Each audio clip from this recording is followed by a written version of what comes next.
Magandang araw mga kabikir. Ang share natin ngayon itong Sputnik breed. Marami kasi nag-request nito mga kabikir, kaya ito ang gagawin natin ngayon. Ito yung kadalasan nyo makikita sa mga bikiri, pang delivery mga kabikir, pwede rin. Panoorin yung video. Ito yung mga ingredients.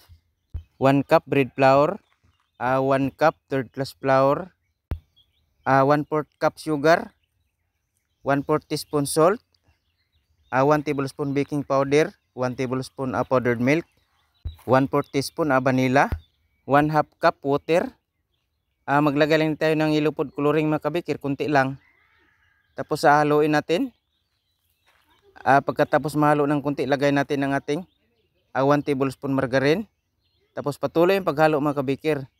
4 minutes ko itong mix or bagnod sa Bisaya.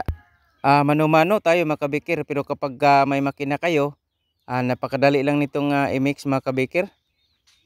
Pagkatapos kong ma-mix, pinutol ko kaagad ng 50 grams, depende sa putol gusto natin. Pagkatapos kong maputol, binilog ko kaagad.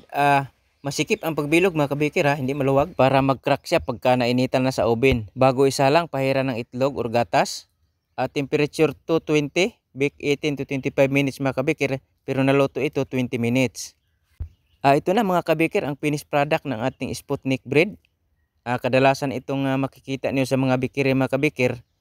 Mayroon din sa mga delivery. Pwede din ito pang delivery mga kabikir, pwede rin pang bikiri display.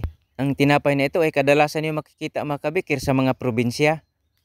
Hindi ito mawawala sa mga bikiri sa mga probinsya mga kabikir, lalo na sa mga delivery. At sana mga kabikir, at sa mga nag-request nito, sana magustuhan nyo ang recipe na isinare ko sa inyo ngayon. Itong simpleng recipe ng Sputnik bread. Subukan nyo lang din itong gawin mga kabikir.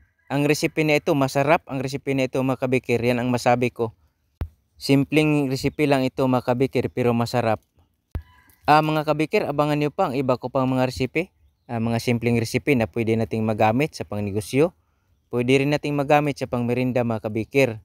Mga recipe na pwede nating lutuin sa oven, sa kawali, sa kaldero, sa steamer. Mga kabikir, maraming salamat sa lagi niyong panunood, sa pag-share sa aking mga video. Mga followers, umabot na tayo ngayon ng 212k followers. At maraming salamat sa inyong pagtitiwala mga kabikir.